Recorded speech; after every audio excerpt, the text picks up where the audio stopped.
pray. Father, Mother God, we thank you for this beautiful place of peace where truth is alive and well, and where your people find strength in each other. Bless every act of worship, but especially bless these offerings as they express our deep gratitude for life and love and hope. And so it is. Amen.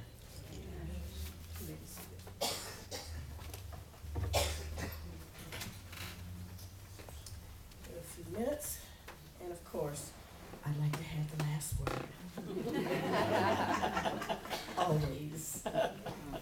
It's about staying spiritually focused.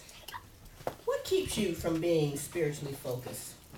What does it mean to be spiritually focused? To be spiritually focused from one means that everything except truth is eliminated from one's thinking, one's mind, one's consciousness, so that your spiritual development can truly bloom. Matthew 9:16 and 17 truly tells us that, Jesus was always seizing the moment to teach. He was always looking for that teachable moment. And this is so perfect when we're talking about spiritual development. Matthew 9:16 and 17 tells us, "No man puts a new patch on an old garment so as not to weaken that garment and make the hole larger. Neither do they pour new wine into worn-out skins so as to rend the skins and spill the wine, and the wine runs out and the skins are ruined. But they put new wine and new skins so that both of them are well preserved." Well, you may be saying, Reverend Sheila, that's all fine and well. But what does a new patch on an old garment or new wine in old wineskin have to do with me? What does either of those things have to do with my spiritual development or spiritual lesson? Well, that's a parable. Those two verses are a parable. They're allegorical, also known as a metaphysical lesson on religious and spiritual development. Does everybody understand what a parable is? A parable is a symbolic story that illustrates truth. In Mark 4:2, we're told, "And he taught them many things by parables." Jesus spoke by parables. He was trying to bring you a story so that he could explain truth principles to you. So that's what that story is about. It's a parable. Every day starts anew. New choices abound. For the previous day is gone, it's spent, it doesn't exist anymore. Remember, we're continually living a new life on a daily basis. We're continually living a new life on a daily basis. Why? Because all we have is present moment. The past, we can't do anything about. It's gone. The present hasn't gotten here yet. All you have is present time. That's all you really have. Each new day allows us the freedom to make choices concerning what fits our way of understanding, our way of discerning, and what doesn't fit anymore. You can make that choice. What fits anymore? What I learned last week, does it fit this week? It may not. So when the old way of understanding or thinking doesn't fit into your new way of understanding, guess what has to happen to the old way? It's got to go. You got to let it go. Because what happens if you don't, you have incongruencies in your life. The puzzle pieces don't fit together anymore. Things become very incongruent. So you have to be willing to shake out the old in order to get the new. You can't fill a glass that's already full. You have to empty that stuff out sometimes so that more can be added to it. You understand what I'm saying? Okay. Every day can present new revelations of truth. New levels of understanding can develop through your daily experiences. You don't have to sit with the guru all day long. Your life is your guru. Your life experiences are your guru. That's what teaches you if you just open your eyes and see. Behooves us not to lose sight of the fact that the soul, our very essence, is on a spiritual pathway of an endless and ever-expanding experience, and that only by expansion of our understanding can it evolve. Remember, truth is the absolute. It's eternal, immutable, unchanging.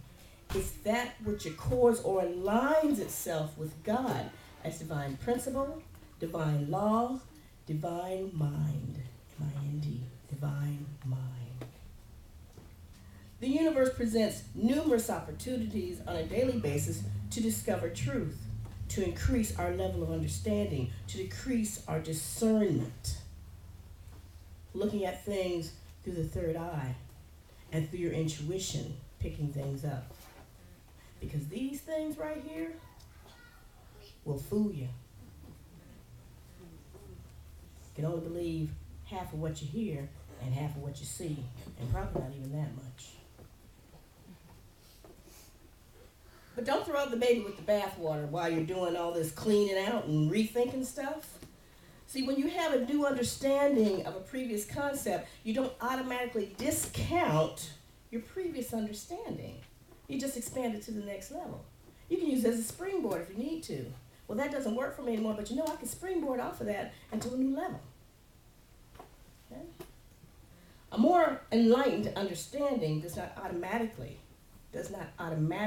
negate your previous understanding. It clarifies it for you. You understand what I'm saying? It clarifies it.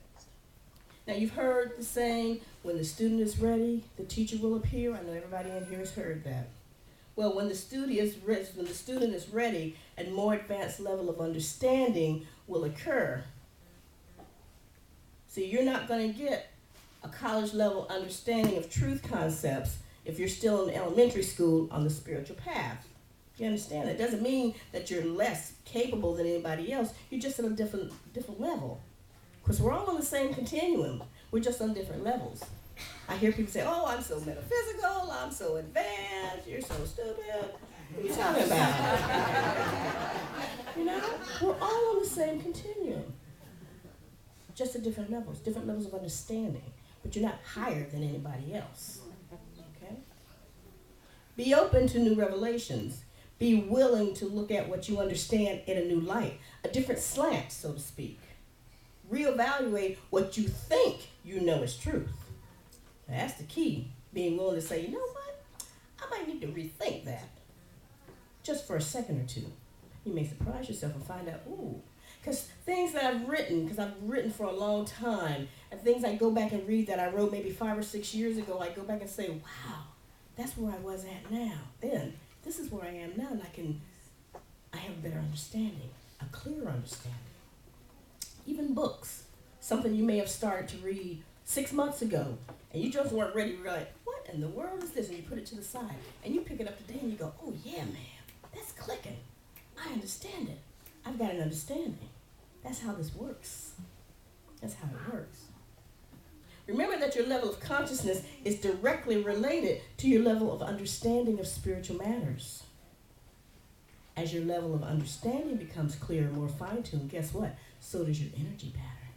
You become clearer and more fine-tuned. Your rate of vibration increases. And finally, don't be afraid to think outside the box. I don't know why I'm telling you guys that. You're sitting in a metaphysical church. Already you're thinking outside of the box. Don't be afraid to think outside the box.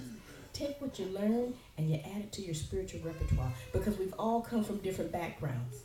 Some of us are Baptists, Methodists, Catholic, Buddhists. We all come from different backgrounds, but we're all here because we know there's more than what we've been taught. So don't throw out your basis. Don't totally get rid of it, because in every religion, in every spiritual something, there's truth there. You just have to be able to figure out where it works for you. And it's not about the guilt, by the way. So remember, embrace the new, release the old, don't put a new patch on an old garment, and don't put new wine in an old wineskin. Now do you understand that parable? Makes it clear, doesn't it?